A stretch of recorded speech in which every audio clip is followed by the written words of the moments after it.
Well, let's talk to Bruce de Vigne in Brussels. He's the Director of Operations for the medical aid organisation Médecins Sans Frontières. It's good to have you join us, Bruce. I know that MSF isn't in Syria at this moment, but you are desperately trying to get in. Tell us about your negotiations on that. I mean, yeah, we have teams, surgical teams all around basically Syria, and we succeed time to time to go in and out, but for a very short trip. And I don't know, I have to tell you, obviously, that is very, very dangerous. But yeah, the situation you just show in the image we just saw now is really terrible. It's already months we try to negotiate with the Syrian authorities or to have an official access inside Syria. We propose to have medical teams composed of surgeons, emergency doctors, to be able to go in to help the population and the wounded.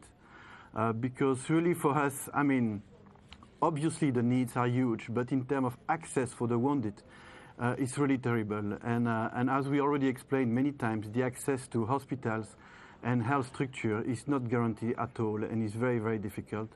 And even, yeah, the refugees, we see people crossing now, but we know very little about for the people inside and how stuck they are and how the wounded succeed to seek for care, basically. Yeah, I mean, it sounds like a truly appalling situation. The UN are saying that thousands and thousands of civilians are trapped in places like Homs, and as you say, no medical facilities. Are you getting word from activists or people on the ground about just how bad things are in places like Homs?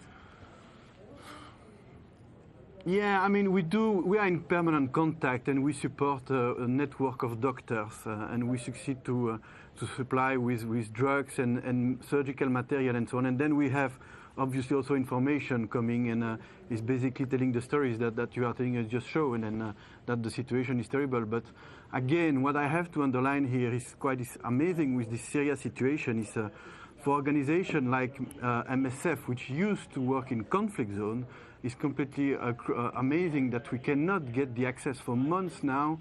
We are trying, we have better access in many other contexts in the world, but with Syria it's really terrible. And but for the what does people the Syrian not to be government able tell you? to get Are the you proper talking care. to government officials? What are they saying to you?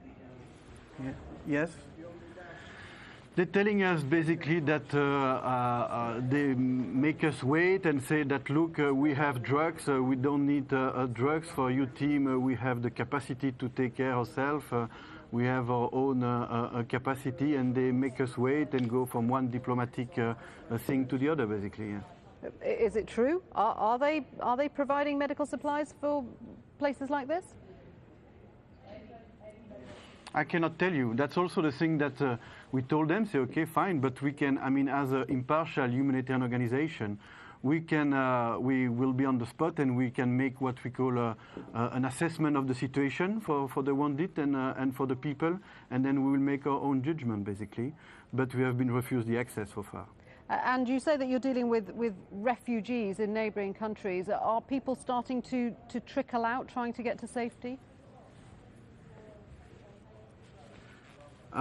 Yes, I mean, again, it's very difficult to have the big picture because, as you explained, many people also are crossing and they don't end up necessarily in refugee camps or things like that. Then it's very difficult today to have a proper and a global idea of what is the situation, honestly.